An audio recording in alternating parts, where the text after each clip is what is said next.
fame, let it rain. Hall of Fame. Every word's a heavyweight swing. Hall of Fame. Built on blood, sweat, and pain. Hall of Fame. Put respect on the game. Put respect on the game. Hey. Put respect on the game. Hey. Yeah. Put respect from the mat to the mic, from the grind to the glow. Every scar got a story, every win you already know. No gimmicks, no smoke, just the truth when we speak. If it moves the culture, we the ones you should seek. They been watching the climb, now they hear the voice. When legends talk legacy, they ain't really a choice. Hall of Fame. This ain't hype, this is fact. Hall of Fame. Every era intact. Hall of Fame. Past, present collide. Hall of Fame. Forever certified. Put respect on the Booker T certified. 5 times solidified. Brad Gilmore verified. Voice of the fight amplified. Of his legacy we testify. Of his greatness we let it fly. History don't whisper. It speaks when we arrive. Hall of Fame. Hall of Fame. Hall of Fame. Legends never change. Live from Houston, Texas, and around the world. It's time to get your champagne wishes and caviar dreams. Welcome inside the Hall of Fame. Now, can you dig that?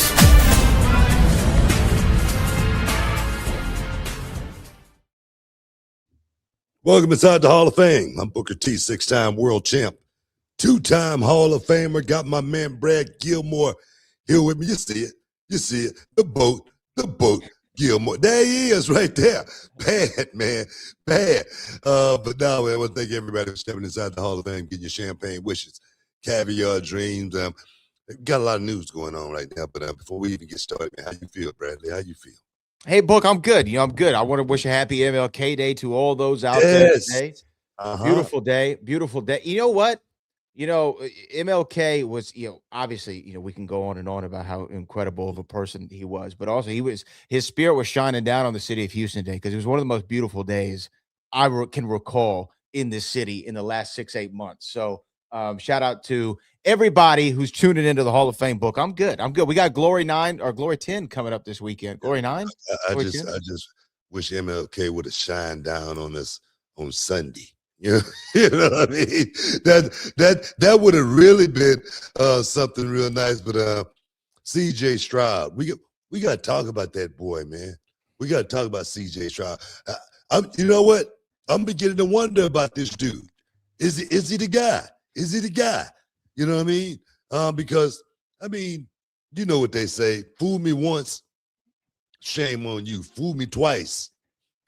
Can't fool me again. Fool me again.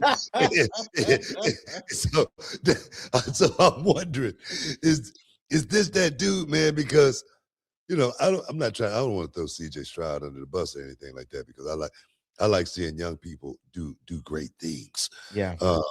But you gotta have that dog in you when you're playing that game, right? You gotta have that never say die mentality. I was watching Caleb Williams. Even though they lost the game, he still had that never say die mentality.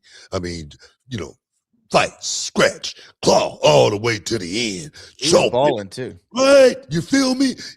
And the thing with CJ, it's that look in his eyes. Mm-hmm. It's that deer in the headlights. You know what I mean? 4 interceptions in the first half. How you do that? How do you do that? And the thing is, look here. I know better than that. All right? Look here, I'm not on the field. I'm not playing. But I do know from a coach, I know the coach was saying, take the sack. Take the sack. Don't throw it. Don't do that. Every time. You know what I mean? So I don't know, man. What's your thoughts on CJ Stroud? I'll tell you what, Book. After his honest opinion, man. Don't. I'm gonna give it to you. I'm gonna give it to you. I know you. You tend to want to cuddle. One. You know what I mean? Make one feel like it's really not that bad. Like it's not as bad as it really. Give me the real deal. Come on. Look, I'm gonna give you the realer than real deal Holyfield right now. It's because look, in that game against Pittsburgh, he has the 5 fumbles, right? Some of them weren't his fault, but a lot of them were. You look at him sideways from that. He hadn't fumbled the ball all season long. So you say, okay, this is a strange occurrence. It can't happen again. But some of the interceptions, and look, we know interceptions are a part of football. Every season, somebody's going to get picked off. It happens. To have the amount that he did in that game so early, so quickly, not that they were good throws and good targets that the other defense was just they read. No, they were egregiously awful. They were terrible. They were mindless. They were the kid who's playing Pop Warner would know, don't throw the ball in that position and in that situation. And so I don't want to rain too hard on CJ, but here's one thing that came to my mind when I was watching his performance in Pittsburgh and then watching it in Foxborough. One person's name came up in my head when I was thinking about Houston sports in the playoffs, who was sensational in the regular season. And then the playoffs would come and something would happen. And that man was James Harden, right? And this is who I was thinking about yesterday watching CJ Stroud on the gridiron. I was seeing a guy who was so composed and poised throughout the regular season, 8 wins in a row, 9 wins in a row, whatever it was, and then completely dismantles in this game against the Patriots. And here's the thing. The Patriots did not win that game. We lost that game. And there's a clear difference. You know what? I wouldn't necessarily say that. I feel like I think the Patriots won the game. I think they won the game. I can't sit here and take that away from them or anything like that. I mean, the one interception was outright, perfect, miscommunication, and then deflection, big good pick. Now those other 3, those was just up for grabs. And that's just part of the game. That's just part of the game as far as putting that kind of pressure on CJ. Him not having the wherewithal, understanding to know to live and fight another day. Punt the ball if we had to. Defense was playing so well, and and you can see it actually happening before your very eyes that the defense was beginning to have cracks, and then those cracks just kept getting bigger and bigger. You see one guy or 2 guys, man, they all out hustle. But then you see 4 or 5 guys, man, they tired, man. They were just so tired. And then that weather definitely came into play. And it's almost like, in the old NBA jams when he's on fire. That's what happened. Seemed like them boys kind of like just got on fire, and it was no turning back from that. That's the way I saw it, man. I like that he's on fire voice too, man. They tired me, coming up. But no, seriously. And the thing is, the reason why the defense started to crack and they were tired because they were out there so much. No, 4 interceptions, a fumble. They were out there. They were out there. They were out there. They played such a hell of a game, though. The defense played such a hell of a game. Man, they played such a hell of a game. I tell you, Drake May was in trouble. And like I say, we could have won that game. I'm not going to say we should have, but we easily could have won that game. If CJ Stroud would have played just decent. I'm talking about Hasselback decent. You know what I'm saying? Just be a game manager. You ain't got to do nothing. Just manage the game. Seemed like we came out throwing way too early. I don't know, man. Our young coach looked like he was a little. That seemed like that was a huge moment for him as well. I agree, and Coach Ryans has been great, but to me, I don't know if you saw when he was walking into the stadium. The shot when he was walking into the stadium, but he had a suit on.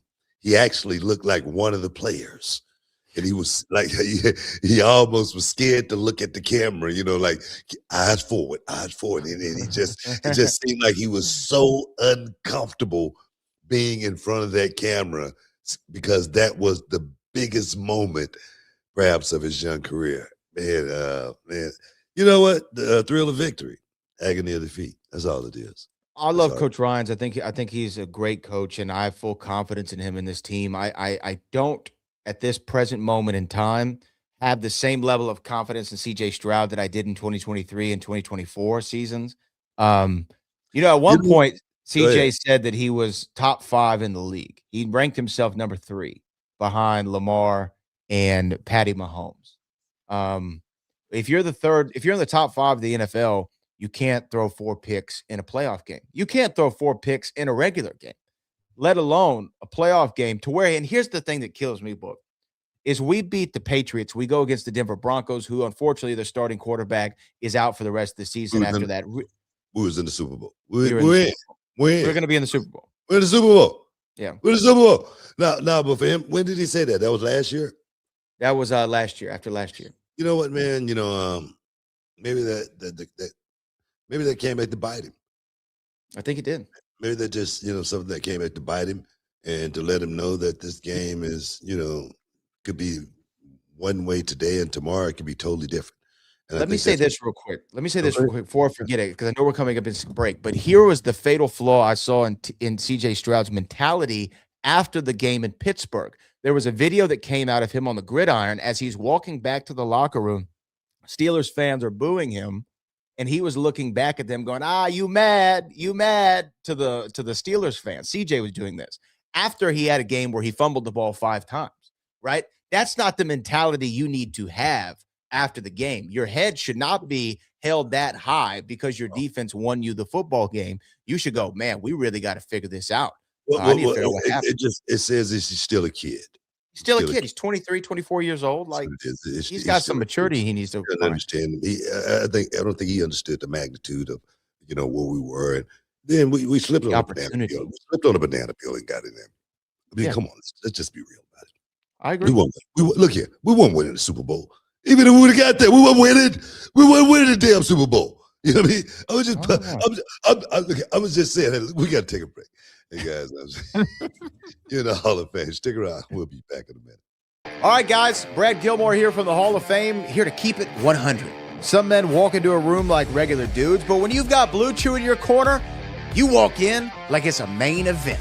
I'm talking pyro, lights, smoke machines, a Titantron package, and your theme music blasting. Because Blue Chew just isn't a tablet. It's a cheat code for your crotch.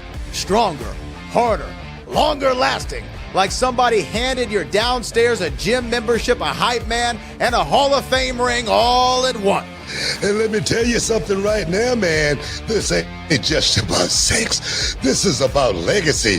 This is about making sure your third legacy gets remembered. Blue Chew is the original brand offering chewable tablets for better sex, shipped straight to your door, man, in a discreet package. You don't need to go to the doctor's office, man.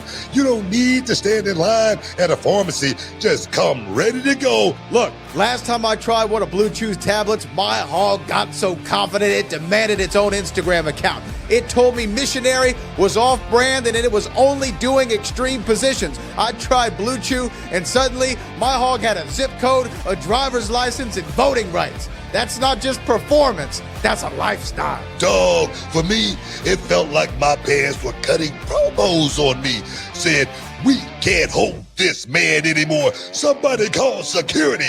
It was like my entire lower half turned into a tag team championship, man. And my brother, sometimes it's not even about the action. It's about walking into the room knowing you're holding a steel chair under the table, man, ready to go whenever the bell rings. Look, this just isn't a supplement. It's an erection resurrection. And the truth is, it's not about what happens in the bedroom. It's about knowing that you're that guy. You want to give her group chat something to talk about? You want to hear your name come up at brunch? Lay it down with Blue Chew's help. And believe me, they'll be talking about how it gets up. And that's real talk, guys. You only get one career, one championship run, and one chance to etch your name in the history books. Don't leave your legacy to chance. Step into the ring with Blue Chew and become a legend. And we've got a special deal for our listeners. As always, you get your first month of Blue Chew free. Just use promo code BOOKER at checkout and pay $5 for shipping. That's it.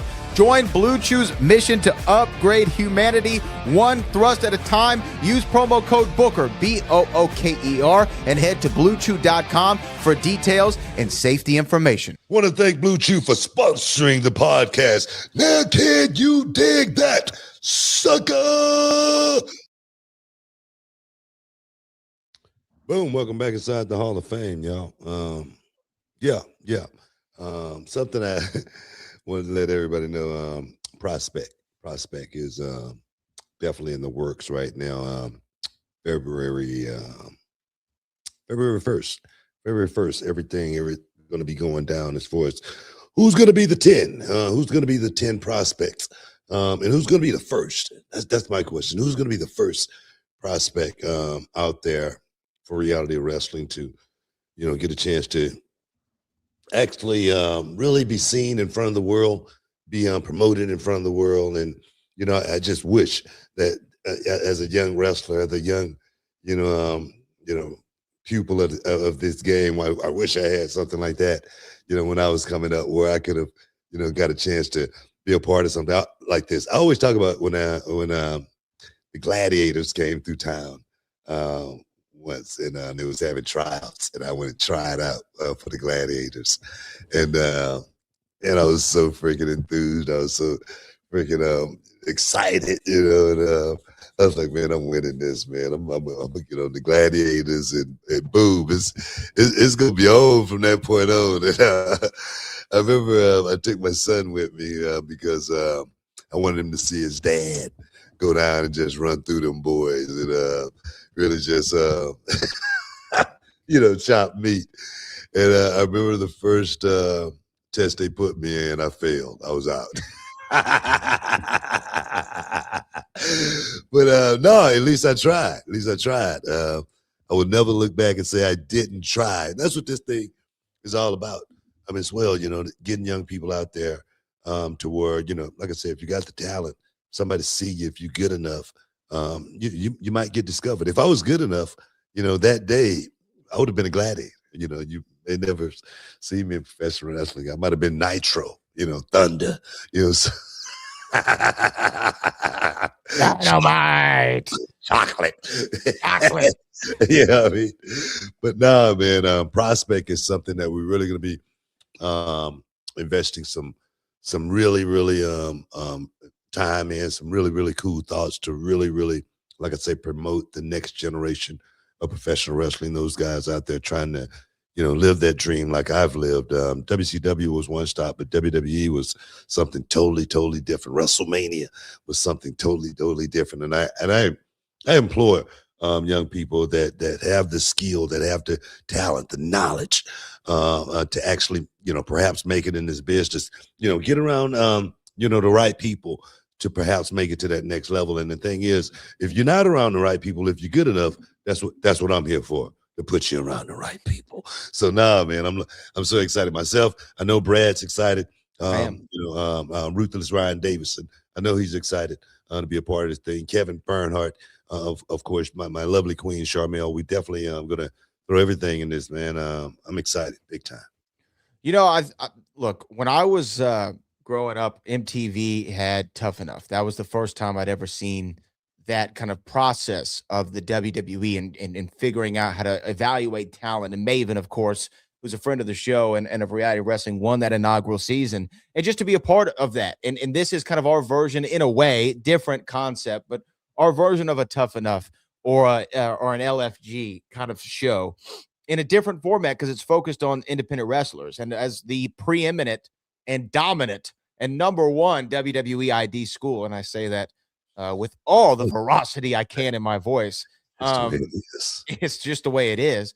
I'm excited to be able to see that, because prospects have come through reality of wrestling and have gone on to do big things in the WWE. You look at Roxanne Perez. We want to give a big shout out to Eli Knight for signing his NXT contract that we saw Ava give to him on Tuesday's night show a week ago. And that's amazing because, well, I mean, why, Book, just everything that had to go his way in order for that to happen. But I remember you earmarked Eli almost from the first time you saw him as this guy's got something to make it.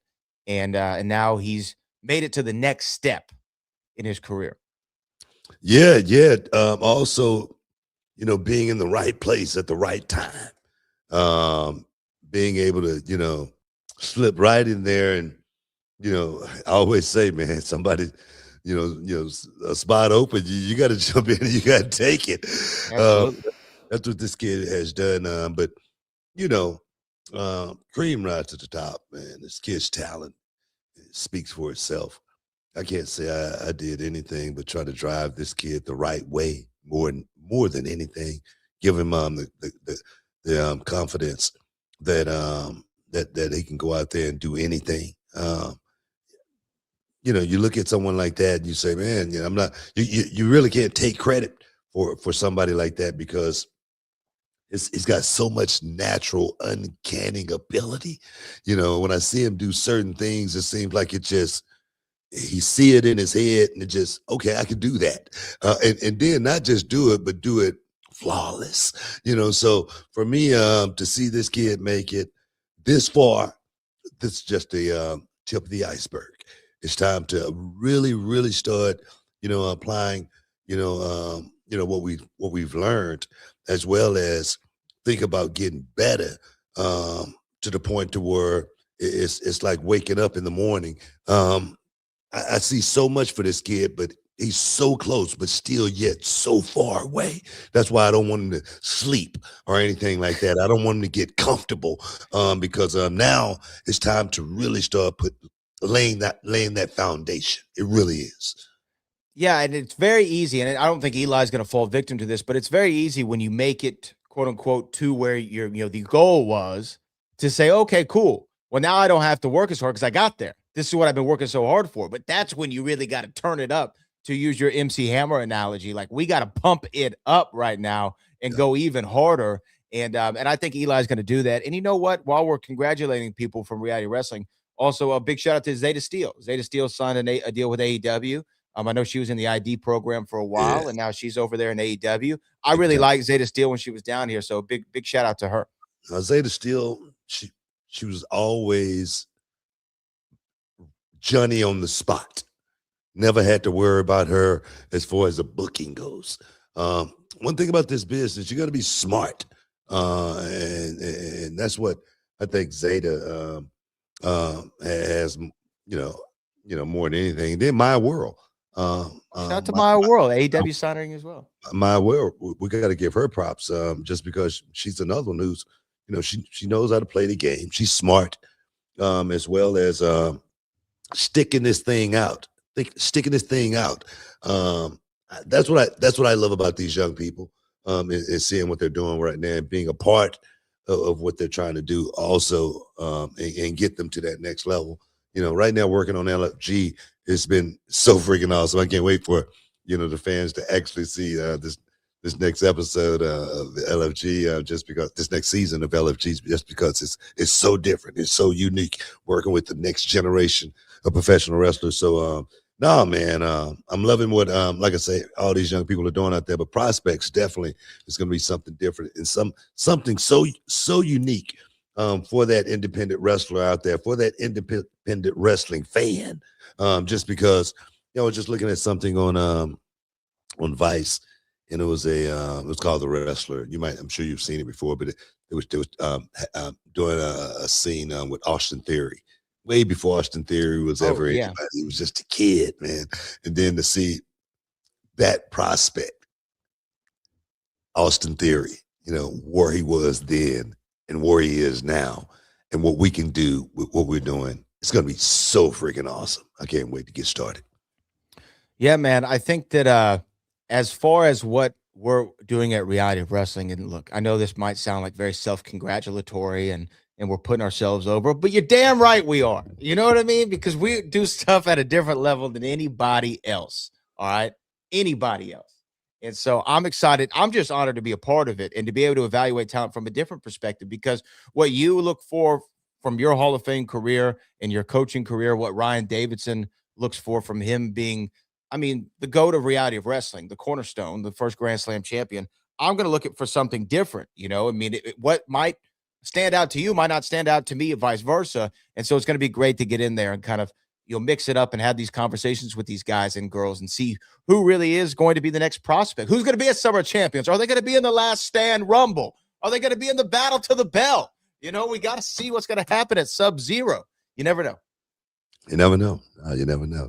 That's what's really, really cool. But I know we got a break. We got a break coming up, but we got some more breaking news that we definitely going to be having to talk about here after we come back from the break. And that's something that just went down in Belfast, Ireland. I don't know if you heard about it, but Javon Evans had a match with El Grande Americano and looked like he had a shoulder injury or a pec injury to where they had to stop the match and throw up the X's and take Javon Evans out of the arena. We got to talk about that, as well as Powerhouse Hobbs, man. Looked like he's making the exit and could be entering. I don't know. Stick around. You're in the Hall of Fame. We'll be back in a minute.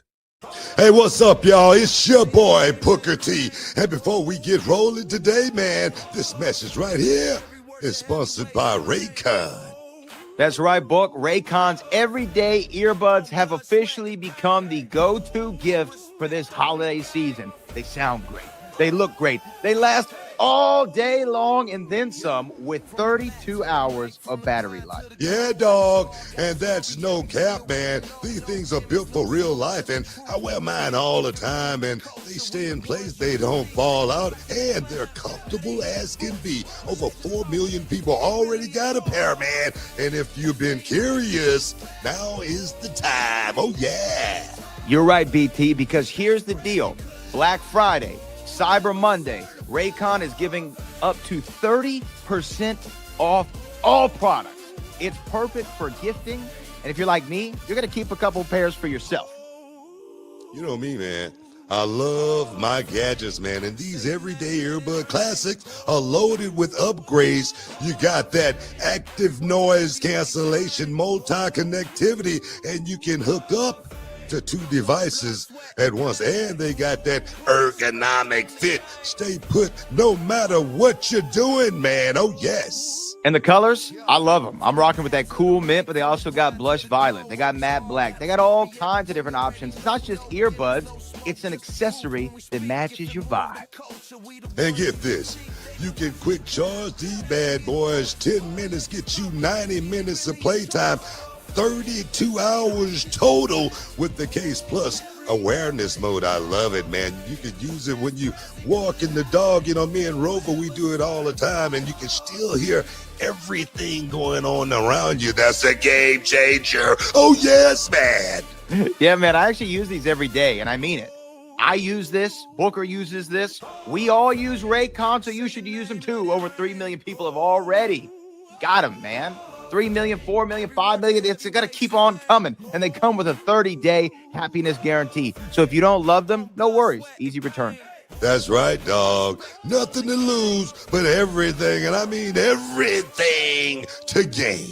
So don't wait. Raycon is going big for Black Friday and Cyber Monday. Everything's up to 30% off. Just click the link in the description or go to buyraycon.com/Booker. That's buyraycon.com/Booker, Booker, and save on Raycon audio products site-wide.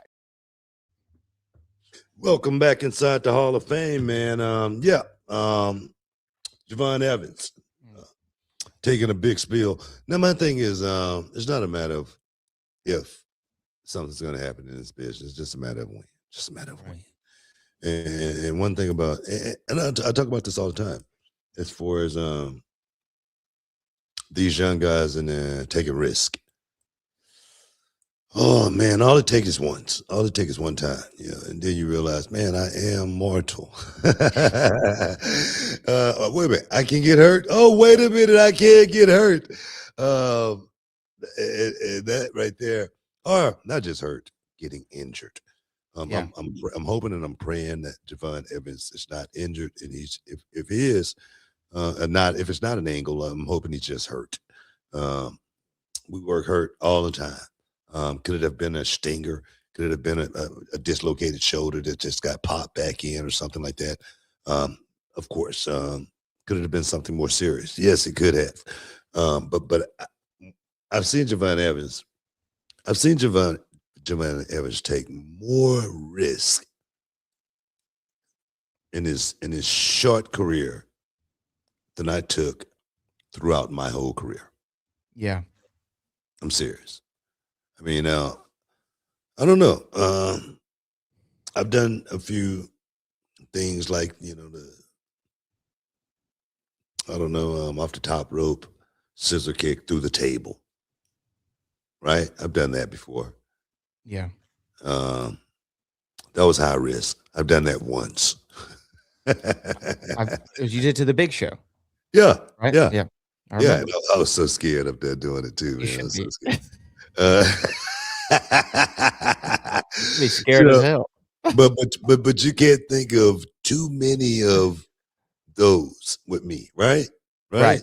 And with Javon Evans, I've seen him even like in NXT. I've seen him crash through that table over the top rope so many times, and I'm like, man, how can this kid not, get hurt? It just seemed like he just kept bouncing back. But if he is, I'm hurt. I'm hoping that it's not something that's too bad, too devastating. I think that for Javon, obviously, he has the thing that brought him to the dance is, this ability to do these incredible bouncy, which I love, the young OG. And this is the style that people go to see him for, and when you have that high risk, you get high reward, you get high attention, you get high followers, you get high salaries, you get high merchandise sales, you get high everything, but you also get high risk. And and that's unfortunately what happens. I hope that it's just one of those things where he landed weird and they said, hey, out of precaution, we're just going to call it, so there's no other risk of further injury. Because we know how I think that you might be different than most of the boys, because I think that sometimes you've said like, hey, cover me, bro. We're not finishing this match. I'm not running the spot. It's not gonna happen. We know that Triple H famously like tore his quadricep and is like, I gotta finish the match. That's you know what? Like, that's not you. But a lot of the boys have that mentality of for probably worse, not better. And so I love that the WWE, by the way, does this now. In most wrestling companies, we do it. WWE does it. AEW, I think, might do it in the sense of, if somebody's really hurt, we're not going to do the old let's tough it out thing. Let's work out a precaution. I remember Sin Cara like jammed his pinky one time, and they called the match. I don't know if you remember that. They're like, nope, throw up the X. His pinky he stubbed his pinky. We can't do it. They couldn't improvise. They couldn't improvise. Just come up with something, What's the next spot, brother? Instead of hit me with a punch, hit me with a back elbow, baby. Give me a forearm shiver or something. I don't know. Just don't punch me. Oh my God. But no, man, that's very painful. That is very, very painful. And I hope that he's fine. I really do. I hope that Javon is okay, and that this is just a temporary thing, and that he'll be back in action ASAP. So that he can go out there and be the guy that we know him to be. That's definitely scary. I know that WWE Raw has been on fire. I will tell you this, not to transition too sharply, but there's been like this hate for Gunther recently.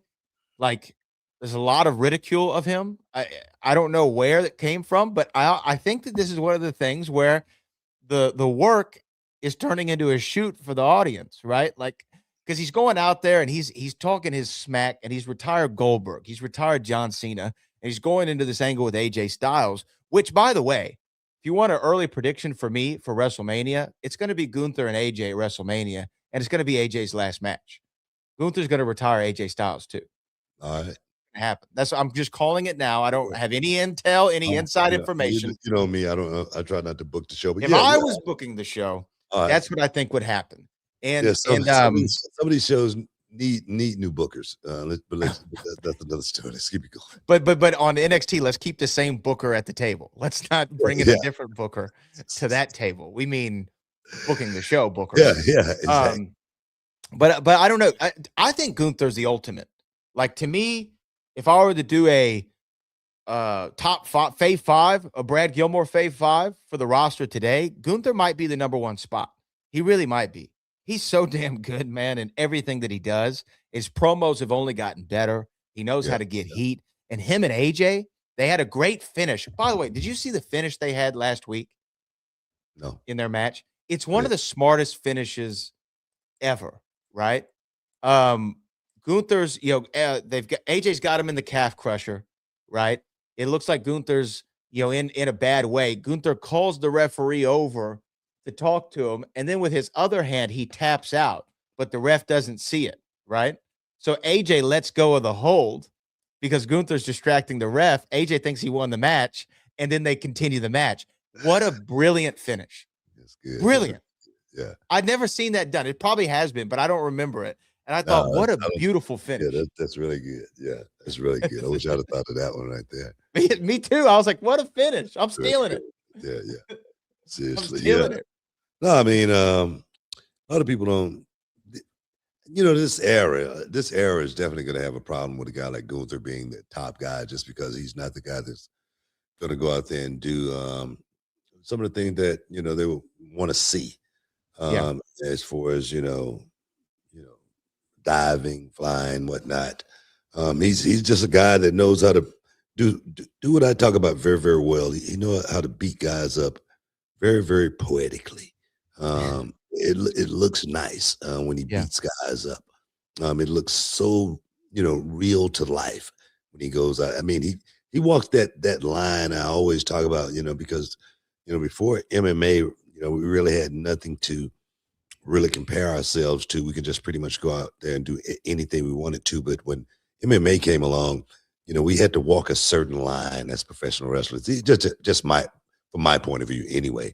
And we always had to know how to teeter and not fall off that line. And Gunther knows exactly how to stay on that line and make you believe in what he's doing, even though this is professional wrestling. That's the true art of this game, So I applaud Gunther for what he does in the ring and what he still brings to this game and how he keeps this game still that Shakespearean art that I love, being a part of for so many years. He's one of the last of the guys that really go out there and do it like that. So I'll give him a lot of credit. I think he's one of the best right now. And then a program with him and AJ. Yeah, that's just a great matchup there. Great. It'll be really good. And then we're this close to the Royal Rumble, and this is where so many things are going to happen. I love this season. It's going to be in Saudi Arabia. My question is, have they called you for your travel yet? No, they hadn't called me yet. But we still got time. Still got time. You know what I mean? So hey, I know they want me. I know that. You know what I mean? Every time, one of the kickoff shows come around, they calling me. They always calling me, hey, Book, we need you. You know what I mean? Hey, we need you to do it. We need you to blow up the scene. You know what I mean? So no, my thing is I'm waiting. I'm waiting. I should be getting a call pretty soon. What do you know about Will Hobbs? Man, Will Hobbs. What do I know about Will Hobbs? Mm-hmm. What do you know? We got a break coming up. We do. You know something. You're not telling me. No. We got a break coming up here in like 30 seconds. All right. Yes. But as far as Will Hobbs, this young man, tell you a little story about Will Hobbs. I would show up at the arenas. And Will would be there waiting. And he was like, Uncle Book, let me holler at you. And, and then he would always run up on me and, man, would always talk, and I would always give Will, advice, because he said, I'm trying to get in, man. Who do I talk to? I say, bro, it's just not like that. I say, but trust me, just keep doing what you're doing and don't stop. And trust me, it's going to happen for you. And then boom, he show up in AEW and become Powerhouse Hobbs. And the rest is history. We're going to talk about it. Stick around, guys. You're in the Hall of Fame. We'll be back in a minute. Hey, what's up, y'all? It's your boy, Booker T. And before we get Confidence. We've been training long and hard. Ability. Anybody, anywhere, anytime. One of the most captivating superstars of all time, Booker T's legendary career began in Houston, Texas in 1989. His debut with his brother Stevie Ray in the GWF began a journey that would entertain fans for over 2 decades. And for those 2 decades, we've all dug it. I came here to give the people what they came to see.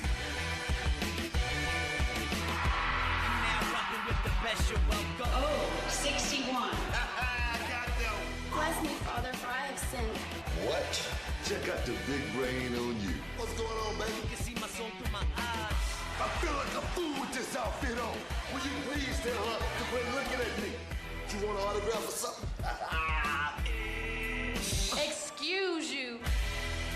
There's never been one so majestic as I. Patented Booker T Spinneroonie.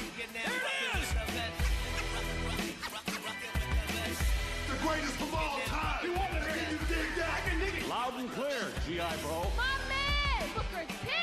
Everybody paid the Booker man.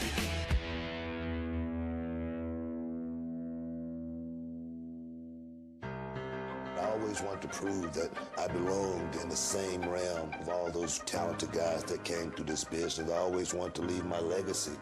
An entertainer in the ring and out, but more importantly, a champion. Tag team champion. Harlem Heat on top of the tag team world. We take what we want. We coming for you. Television champion. Hey, Beatty, a new world's television champion. You going for a ride in your life, sucker? U.S. champion. I can't believe it. 5-time WCW champion. We've got a new champion. It's my time. Don't hate the player. Hate the game. What the hell? Booker T. Intercontinental champion. This crowd feels it. Booker T feels it. King of the ring. All hail King Booker! World heavyweight champion. The poor kid from Houston, Texas has risen to the top because I got all my people standing behind me 110%. Hey! Now can you dig that, sucker? My thing has always been about being one of the guys who have gone all the way through it to get to the other side, to look back and say, man, I did that. It is an honor to welcome Booker T into the WWE Hall of Fame, class of 2013. Wow, congratulations. Congratulations to my longtime friend, my former broadcast partner, a wannabe golfer. Booker T, welcome to the Hall of Fame. Does he ever deserve it, ladies and gentlemen? I hope he'll do a spinneroonie at the induction ceremony. I wonder if G.I. Bro's going to make an appearance. Booker T, of course, joining an illustrious class. The Hall of Fame 2013, perhaps the greatest class of all time, will be inducted the night before WrestleMania, sold out at Madison Square Garden. Boom. Welcome back inside the Hall of Fame, guys. Hey, man, Will Hobbs, back to Will Hobbs. Yeah. No, this is a guy who's, scratched and clawed to actually make a break for himself. And I'm proud of him for, going over there to AEW and getting that TV time, man, because TV time is worth its weight in gold. I always say if somebody see you and they like you, they might give you a call, or they might be waiting in the wings for something to happen, such as this right here. Now, Will Hobbs, it's rumored that he's exited AEW, and there's rumor that he may be coming into WWE, but Will Hobbs is a guy that I've been pushing for quite some time. As far as this is a guy, all he needs is a shot and an opportunity, and he definitely can, take this business by storm. I look at the growth of, Will Hobbs as far as just the evolution of Hobbs, from that kid I was talking to this grown man that that's out there, that's beast, that's monster, that's out there right now. Talking about no bread, no water, just meat. That's this dude, Will Hobbs. So now I'm looking forward to it. If he does make that step over to the WWE, I think he'll be a fitting addition. I think he'll fit right in, and I think he'll make money moves right off the bat. So let's just see what happens. Let's see what happens. I've always liked Will Hobbs, as far as a performer on AEW. He definitely stands out because he's a big guy. He's a huge guy, and that's kind of something different that they have over there on their roster. What are you saying? What are you saying? What are you saying? No, I don't say it in the way that you say it. I want you to say, say what you feel, man. Don't hold back.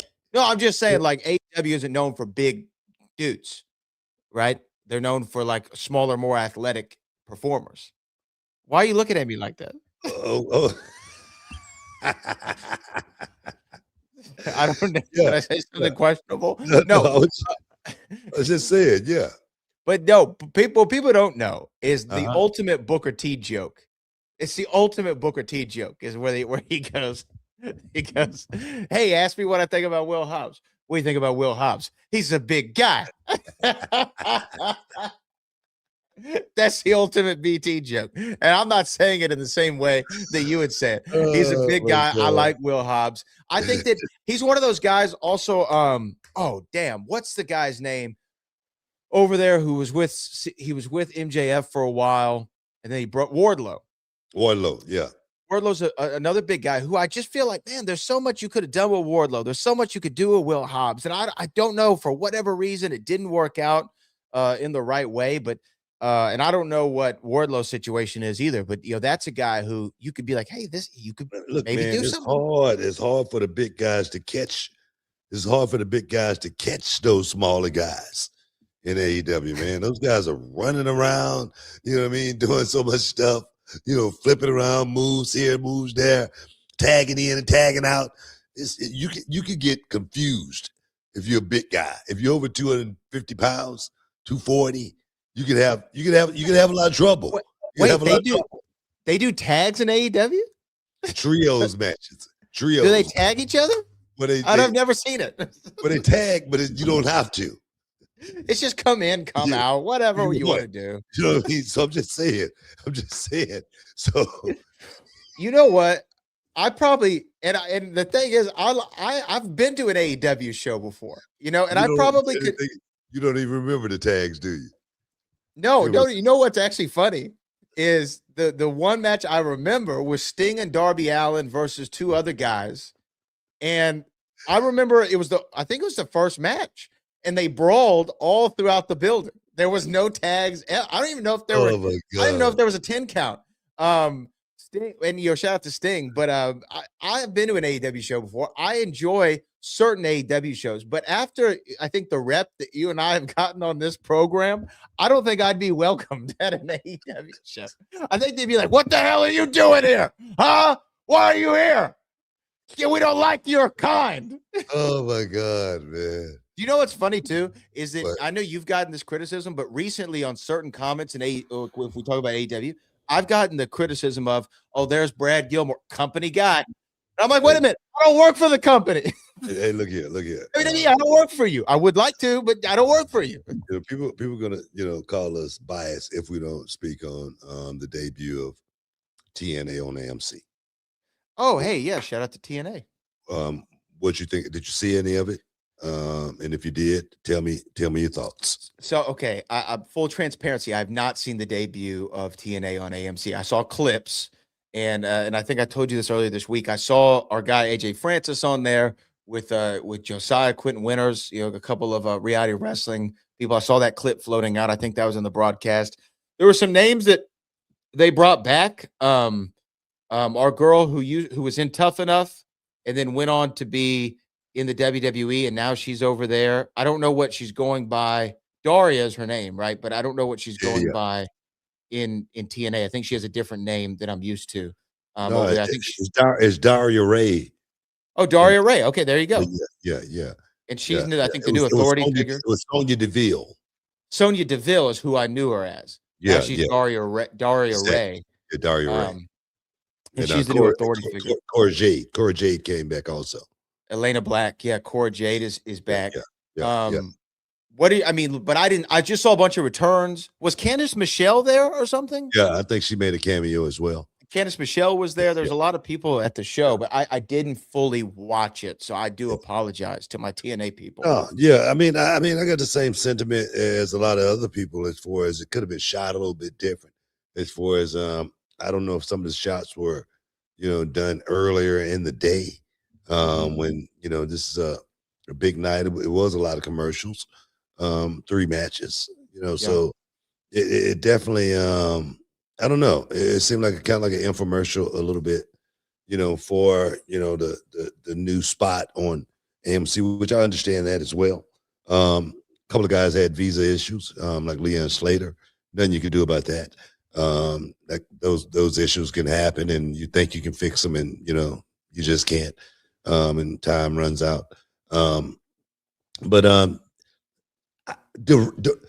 Directing is something that I think a wrestling show needs, and that director has to be the guy that's accountable for a lot of stuff that goes on that show, literally, because that part of the show right there, only one person is going to be in charge of that job, trying to put all that together, and then quarterbacking that thing.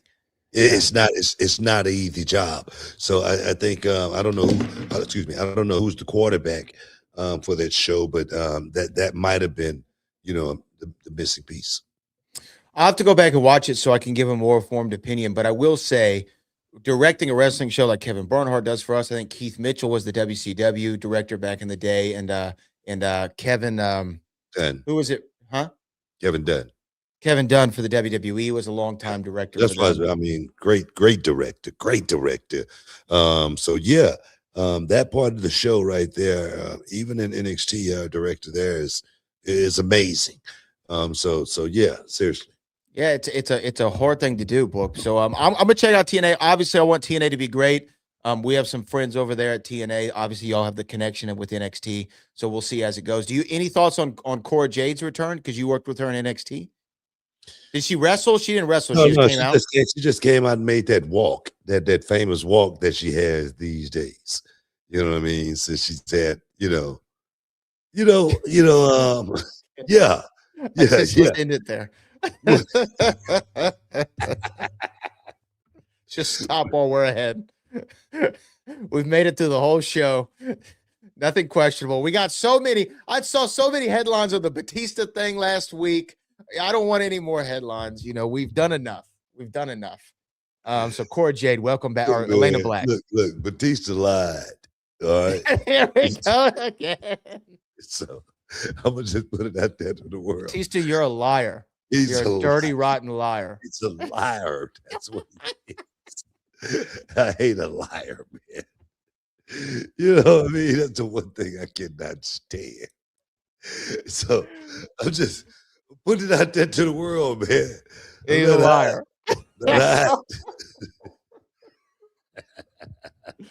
Shout out to Elena Black. Hey, look, we have a super chat before we get out of here. Aces Raider says, was it difficult to play the cowardly heel since it was so different from who you are? Like, did you find it difficult to hide behind tables and stuff? Yes, you are not somebody who runs away from a fight. So did you find it difficult to play a cowardly heel? No, I didn't. I never really played that many cowardly heels. I mean, King Booker and the Boogeyman thing. Well, I mean, anybody should be scared of the boogeyman. I mean, anybody in the world should be scared of the boogeyman, in the right circumstance. The Undertaker. I mean, I was a little scared when the Undertaker came out, but I, stood my ground when it came to, going toe to toe. But, running from Steve Austin, in the bingo hall, and through the church and stuff. I love acting. I love performing. And with professional wrestling, the one thing about professional wrestling, to be a really, really good professional wrestler, you got to be able to laugh at yourself. You got to really be able to laugh at yourself. And for me, I loved, finding myself to where I was actually in a role where I was entertaining myself and I'm laughing on the inside, but still entertaining it's such a crazy feeling. But no, I never had any inhibitions to going out there running around and hiding, getting beat up in a grocery store. Nah, it's all good. Yeah. Yeah, yeah. Well, you know what?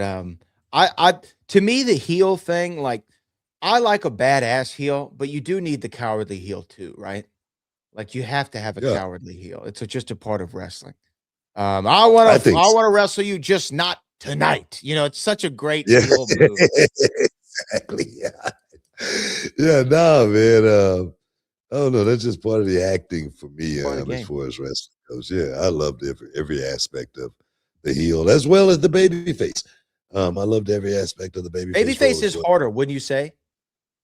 Babyface is so much harder, I mean, you got to work so hard, so much harder in the ring. You got to really be able to, go. You got to be able to suck it up and go when it's time to go.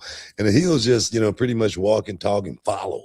You know what I mean? Keep up. That's all we got to do is just keep up as heels. So as well as it's just so much more, fun going out there, being able to control all the action, the people, and really have them in, the palm of your hand, where, man, somebody want to come over the rail. Oh man, it's a good feeling. It really is. Yeah.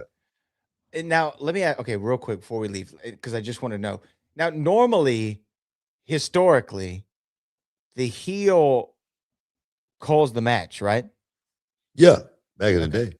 Back in the day. But is it that the way? Because now they call everything in the back, right? So Yeah, these kids, they really don't get a chance to, the ones that do it well, the ones that pick up on, the certain things that got those senses, like a Roxanne Perez. yeah. She may know the story, but she could still go out there and overlay the story, and sprinkle a little dust in here and a little bit there, you know what I mean? So, but for me back in the day, the heel was always the guy that was in control, and I loved actually having a heel that knew what he was doing, and he could actually take me, and all I had to do was just listen and follow, and then that heel back then, he would just give me the keys when it was time to let me drive, and then when it was time for me to drive, he didn't have to tell me what to do or anything. Like a lot of times, today's wrestler is taught totally different and they see it totally different. But back then, man, it was all about Shakespeare. It's all about going out there and creating your own stories. That's what I miss about it. Yeah. The old days, man. The old days. Well, BT though, that's all our time we got this week, man.